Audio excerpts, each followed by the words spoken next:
Presidente Putin declara que lo castiga esnan tras de ataque de sala de concierto en Mosku. De Ecuador, 133 personas perderam vida y más de 100 personas quedan heridas. Nos colega de CNN Fred Playton tiene detalles.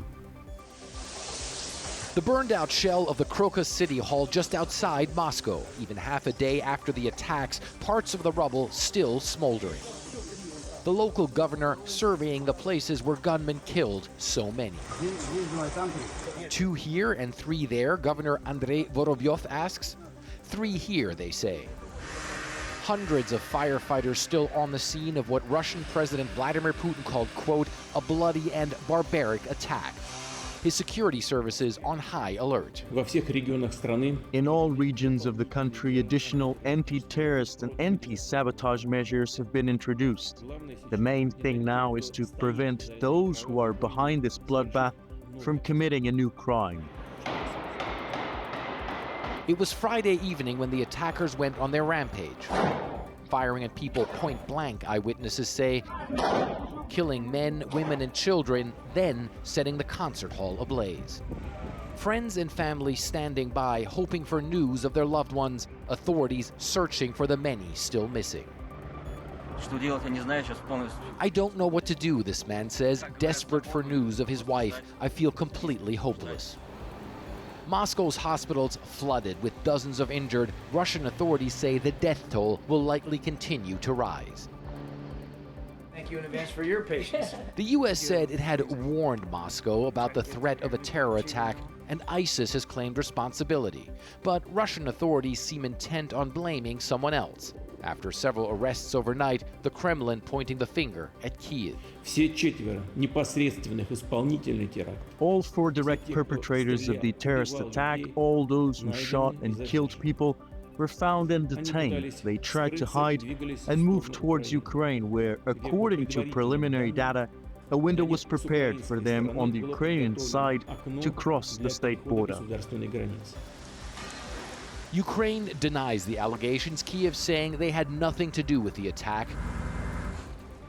Near the scene of the attack, many are laying flowers in memory of the victims. Vladimir Putin has declared Sunday a day of mourning, promising a Russia united in grief and retribution and oblivion for those behind the attack. Verpleiken, CNN, Berlin. Mundo da mira imagennan de Haiti de ruina. E país aborda de man de gangnang, especialmente para lo que trata el capital Port-au-Prince, pero tem algum bairro que contra-atacar e gangnang aqui. Stuart Ramsey de Sky News está na capital de Haiti e uma advertência. Sua reportagem contém imagens alarmantes que por causa molesta. Another day in Port-au-Prince, a lull in the fighting, and the cars are back on the streets. Another day and another body on the side of the road. It's becoming normal here. This man was shot, his family covered him and left. Burials are expensive. Another street, 2 more bodies, a man and a woman shot as they rode a motorcycle. Nobody knows why any of these murders are happening. We see the dead every day.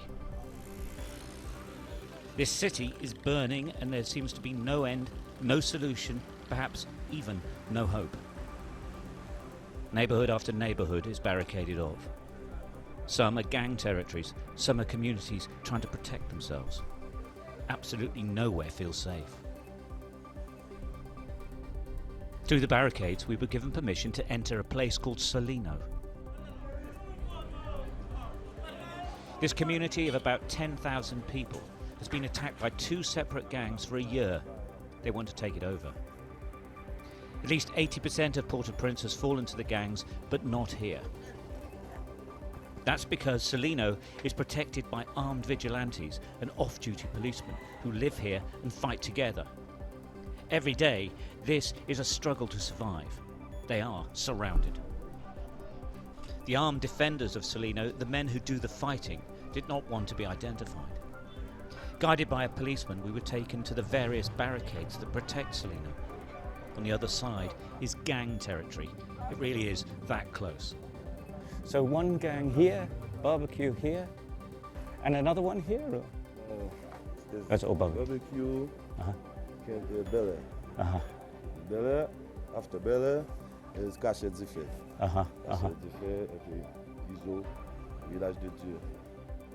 All gangs, but not here. The front lines are deserted. Nobody lives here now. It really is a battlefield. Homes burnt out by the gangs have been taken back, but they're uninhabitable.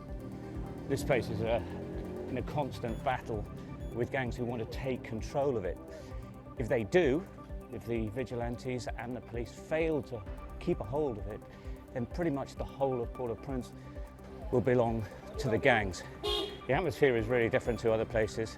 It's quiet, but that's because obviously the vigilantes are here. We've just seen police patrolling, but it is constant gun battles here, and they're constantly having to keep guard of their property.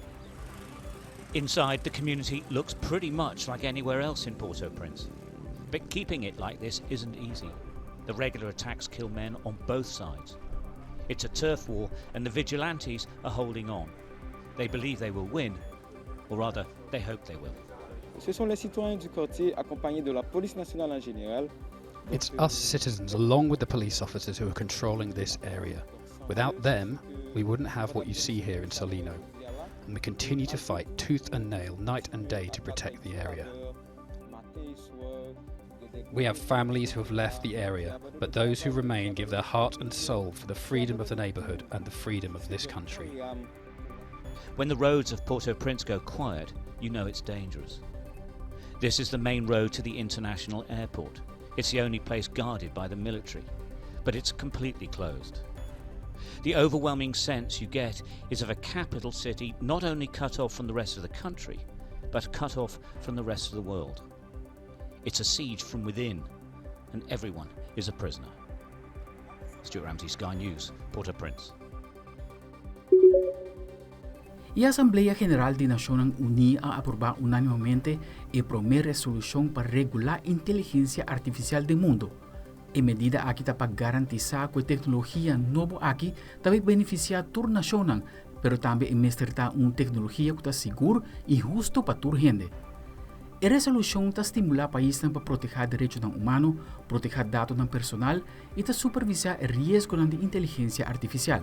Também está urge Estado não como membro e organização para tomar medidas para cooperar com a nação de desenvolvimento e dar assistência para ter acesso inclusivo e justo no benefício da transformação digital, maneira também sistema que garantiza inteligência artificial que trabalha optimal.